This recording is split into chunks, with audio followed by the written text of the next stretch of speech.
안녕하세요. 곽윤철 아이연구소의 곽윤철입니다. 오늘은 수면 얘기를 좀 해보도록 할게요. 수면, 참 어렵죠. 아기들 잠 재우는 거 되게 어려워요. 아기가 잠을 잘 때 아기가 쉽게 자면 참 좋은데 반드시 자기가 잠을 잘 거라고 온 세상에 저는 잠을 잘 거예요. 이렇게 말을 하고 잠을 잔다라는 거죠. 그래서 엄마 입장에서 그다음에 아빠 입장에서 참으로 쉽지 않습니다. 그럼 수면에서 우리는 아기를 어떻게 하면 잘 재울까? 어떻게 하면 깊게 잘까? 이 부분에 대해서도 고민을 많이 하게 됩니다. 그런데 엄마들하고 같이 지내면서 또 아빠하고 같이 지내면서 느끼는 제 생각은 제 아기보다는 부모의 역할이 더 많이 중요하다라는 생각을 합니다. 물론 수면에 대한 방법을 알고 있는 것도 중요합니다. 그래서 아기가 잠을 어떻게 자고 있고 아기의 수면 패턴은 어떤지 이런 거를 좀 알고 있으면 좋습니다. 그 흐름만 알고 있는 것만으로도 엄마가 그리고 아빠가 아이가 잠을 잘 수 있도록 도와줄 수 있게 됩니다. 책을 좀 보실 것을 반드시 권해요. 2권 정도는 보시면 좋고요. 엄마가 볼 수 있는 시간적 여유가 전혀 안 된다 그러면 아빠가 좀 보시면 좋습니다. 그렇게 보면서 전체적인 흐름 파악을 하시는 게 수면을 가리킬 때 굉장히 중요합니다. 이렇게 정보를 가지고 있다고 하더라도 실제 아기에게 그 정보를 적용하는 것이 쉽지가 않습니다. 왜냐하면 양육자의 감정을 건드리게 되거든요. 얘네들이 행동이 편안한 상태에서 잠을 이완하고 자면 너무 좋은데 굉장히 격렬한 행동을 해요.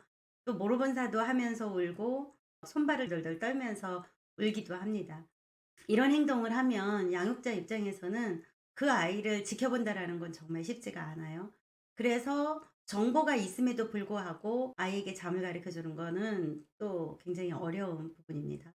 어렵지만 그럼에도 불구하고 지식이 있는 상태에서 아기에게 수면 환경을 만들어 주는 것과 지식이 없는 상태에서 수면 환경을 만들어 주는 것은 굉장한 차이가 있기 때문에 책을 좀 보실 것을 반드시 권해요. 너무나 마음이 아파서 가르쳐 주기 힘들지만 정보를 가지고 있으면 그래도 쉽습니다.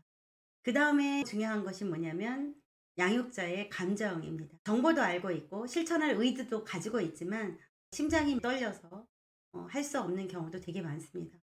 불안을 느끼거나 두려움을 느끼거나 마음이 너무나 힘들면 하지 않는 것을 권유하기도 합니다. 엄마에게 아빠에게 잘못하면 양육을 하는 과정에서 자신감 상실이나 미안한 마음, '내가 지금 뭐 하는 것이지?' 막 이렇게 안 좋은 생각이 들기 시작을 하면 그거보다는 여러분들이 하는 방법대로 양육을 하시는 게 더 좋습니다. 수면에서 제일 중요한 사람은 양육자입니다. 엄마가 양육을 주로 담당을 하고 있다 그러면 엄마가 굉장히 중요한 사람이 되고요. 아빠가 양육을 하고 계신다 그러면 아빠가 굉장히 중요한 사람이 됩니다. 양육자의 감정이 어떠냐에 따라서 잠을 자기 스스로 잘 잘 수 있기도 하고 아니면 수면을 하는데 어려움을 겪기도 합니다. 수면은 처음에 한번 가르쳐 줬다고 잠을 잘 자는 것도 결코 아닙니다.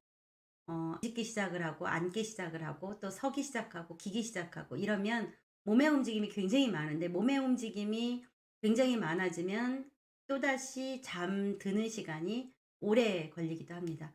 그러면 이때 아이가 자야 되는 그런 신호를 잘 알고 있고 또 자야 되는 시간이라는 것을 그동안의 데이터로 인해서 엄마가 또 아빠가 잘 알고 있으면 버텨줄 수 있는 힘이 좀 생기거든요. 근데 그 버텨줄 수 있는 힘은 아무도 줄 수가 없습니다. 그거는 내적에서 생기는 거기 때문에 이 부분이 굉장히 어려운 부분이기는 하지만 마음에서 시작을 해야지 됩니다. 그래서 지지 세력이 좀 있어야지 됩니다. 엄마가 지금 하고 있는 방법에 대해서 "잘하고 있다. 이것이 맞다. 이렇게 시도하는 것이 좋다."라고 하는 그런 지지 세력이 있어야 됩니다. 그때 지지 세력이 없이 "어우 도대체 왜 이렇게 하느냐. 뭐 하러 이렇게 어렵게 하느냐." 이런 사람들이 있으면 사실 엄마가 지식을 가지고 있어도 그것을 지속적으로 일관성 있게 지속하기는 쉽지가 않습니다. 그다음에 또 하나는 엄마가 휴식을 반드시 취해야지 됩니다. 아이를 양육하는 과정에서 엄마의 휴식은 아기에게 굉장히 중요하게 됩니다. 엄마가 휴식을 잘 취해야 또 즐거운 그런 관계가 이어지거든요. 마음이 안정되어야 잠투정을 할 때 엄마가 감정이 좀 덜 올라옵니다. 불안도 좀 덜 올라오고 짜증 같은 것도 좀 덜 올라오죠. 아기가 엄마의 평온을 전달받기 때문에 엄마가 평온한 상태에서 잠자리를 봐 주셔야지 됩니다. 그래서 엄마의 휴식은 굉장히 중요한 변수가 될 수도 있습니다. 늘 강조해서 말씀을 드리지만 수면은 교육이기 전에 환경입니다. 그래서 양육자가 편안한 상태에서 하는 것이 중요합니다. 감사합니다. 오늘은 여기까지 하도록 하겠습니다.